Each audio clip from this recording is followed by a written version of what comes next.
Assalamualaikum warahmatullahi wabarakatuh. Sebelumnya perkenalkan, nama saya Sukaria, NPM 202302019 dari Prodi Hukum Fakultas Ekonomi dan Sosial Universitas Jenderal Ahmad Yani, Yogyakarta. Di sini saya akan sedikit menjelaskan tentang materi pendidikan Pancasila, yaitu tentang moral. Moral merupakan suatu hukum perilaku yang diterapkan kepada setiap individu dalam bersosialisasi dengan sesamanya, sehingga terjalin rasa saling menghormati antar sesama. Selanjutnya adalah pertumbuhan moral. Dalam perkembangan di era globalisasi ini, tidak sedikit manusia yang kehilangan moralnya dengan berbagai alasan dan tujuan yang ada.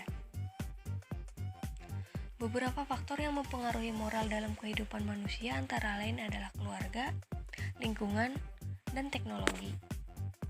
Yang pertama adalah faktor keluarga.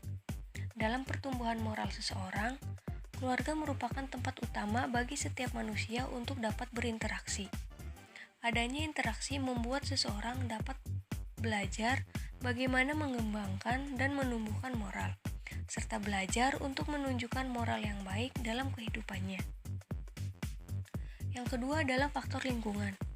Pertumbuhan moralitas seseorang dapat dipengaruhi oleh lingkungan sekitar. Lingkungan dapat berpengaruh penting dalam membangun moral seseorang, karena dalam lingkunganlah manusia berkembang dan bertumbuh, serta berinteraksi dengan manusia lainnya. Oleh sebab itu, baiknya setiap pribadi manusia kiranya pintar dalam menempatkan diri di sebuah lingkungan. Yang ketiga adalah faktor teknologi. Pada era globalisasi ini, banyak tercipta teknologi yang sering digunakan dalam kehidupan manusia. Teknologi ini digunakan untuk mempermudah setiap pekerjaan manusia dan keperluannya. Akan tetapi, terkadang manusia salah dalam mempergunakan fasilitas yang ada untuk hal-hal yang negatif. Dengan demikian, teknologi menjadi salah satu sarana yang dapat mempengaruhi moral seseorang. Yang selanjutnya adalah tujuan dari moral. Yang pertama, memastikan terwujudnya harkat dan martabat individu seseorang dan kemanusiaan. Yang kedua adalah memotivasi manusia supaya bersikap dan beraksi dengan penuh kebajikan dan kebaikan yang didasari atas kesadaran, keharusan yang dilandasi moral. Yang ketiga adalah mengawal keharmonisan hubungan sosial antar manusia, sebab moral menjadi landasan rasa percaya terhadap sesama. Dan yang keempat, menyerahkan wawasan masa depan untuk manusia, baik sanksi sosial maupun konsekuensi dalam kehidupan, sehingga individu akan syarat pertimbangan sebelum bertindak. Selanjutnya, saya akan menjelaskan beberapa contoh dari moral. Contoh dari moral baik yang pertama, membuang sampah pada tempatnya.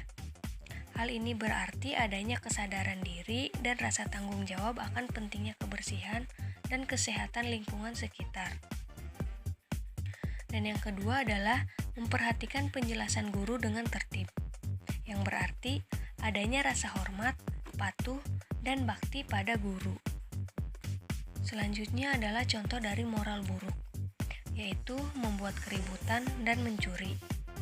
Membuat keributan dan mencuri merupakan perilaku menyimpang yang dapat menimbulkan masalah-masalah sosial dan pastinya dapat merugikan orang lain.